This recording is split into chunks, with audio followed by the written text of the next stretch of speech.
സപ്രസായി കിടക്കുന്ന ഈ ഒരു ആക്ഷേപങ്ങൾ അത് പൊട്ടി തകർന്നു പോയ ഒരു ഇതാണ്. അപ്പോൾ സെയിം ഒരു കഥയാണ് സ്പോയിൽ ചെയ്ത് പറഞ്ഞു. പക്ഷേ അത് അങ്ങനെയല്ല, അത് പറയേണ്ടതുണ്ടെന്ന് എനിക്ക് തോന്നി.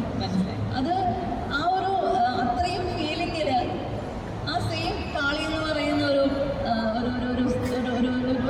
വിത്തിലേക്ക് നമ്മൾ ഓരോ സ്ത്രീകൾ കടന്നു വരുന്ന ഒരു അവസ്ഥ. അപ്പോൾ ആ ഒരു കഥ എങ്ങനെയായിരുന്നു? എനിക്ക് ആ ഒരു കഥയോട് ഇഷ്ടം കൂടുതലുള്ളതോടെ ഞാൻ ചോദിക്കാം. മനസ്സിലായി.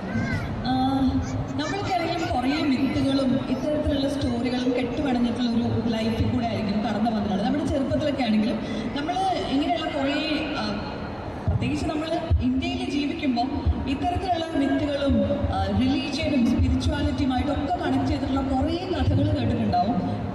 അതിപ്പോൾ നമ്മൾ ചാത്തൻ്റെ കഥയോ കാളിയുടെ കഥയോ അല്ലെന്നുണ്ടെങ്കിൽ ഏതെങ്കിലും തരത്തിലുള്ള ബാധകൾ കയറുന്നതിനെ കുറിച്ചോ അങ്ങനെയുള്ള പല പല റിലീജിയസ് ആയിട്ടുള്ളതും അല്ലാത്തതായിട്ടുള്ള ജിന്ന് കൂടുകയോ അത്തരത്തിലുള്ള കുറേ സ്റ്റോറീസ് നമ്മൾ കുട്ടിയിലെ കേട്ടിട്ടുണ്ടാവും. കുറച്ചൊക്കെ നമ്മൾ വിശ്വസിച്ചിട്ടുണ്ടാവും.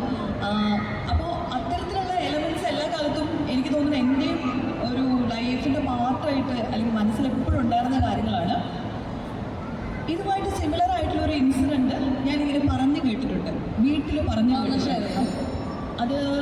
അത് സത്യത്തിൽ നമ്മുടെ നാട്ടിൽ ഒരു ആൾക്ക്, അത് പുരുഷനായിരുന്നു, ഒരു പുരുഷന് ബാധ കയറി. പുള്ളി ആ നാട്ടിലെ ദൈവമായിട്ട് സ്വയം അവരോധിച്ച് അങ്ങനെ ഒരുപാട് ആളുകൾ പുള്ളിയെ കാണാൻ വരുന്നു. അങ്ങനെ ഒരു സംഭവമായിരുന്നു. പക്ഷേ ഈ കഥയിൽ പറയുന്നത് പോലെ തന്നെയുള്ളൊരു ക്ലൈമാക്സ് ആയിരുന്നു അതിനും. അത്തരത്തിലാണ് ആൾ മരിക്കുന്നത്. അപ്പോൾ അങ്ങനെയൊരു കഥ അതിങ്ങനെ പണ്ടുതൊട്ടേ ഉള്ളിൽ കിടന്നതുകൊണ്ട് അതെന്തെങ്കിലും എഴുതണമെന്ന് ഞാൻ വിചാരിച്ചിട്ടുണ്ടായിരുന്നു. പക്ഷേ എനിക്കത് പറഞ്ഞു വന്നു കഴിഞ്ഞപ്പോൾ എനിക്ക് തോന്നി അവിടെ ഒരു സ്ത്രീയാണെങ്കിൽ വളരെ ബ്യൂട്ടിഫുൾ ആയിരിക്കും. പലപ്പോഴും സ്ത്രീകൾക്ക് ഒരു ഓർമ്മപ്പെടുന്ന അല്ലെങ്കിൽ എന്തെങ്കിലും അത്ര ശക്തിയുള്ളൊരു പ്രശ്നങ്ങൾ വരുമ്പോഴാണ് സ്ത്രീകൾക്ക് എല്ലാം പൊട്ടിച്ചിട്ട് അവരുടെ ഫുൾ പൊട്ടൻഷ്യലിലേക്ക് വന്ന് നിൽക്കാൻ പറ്റാറുണ്ട്.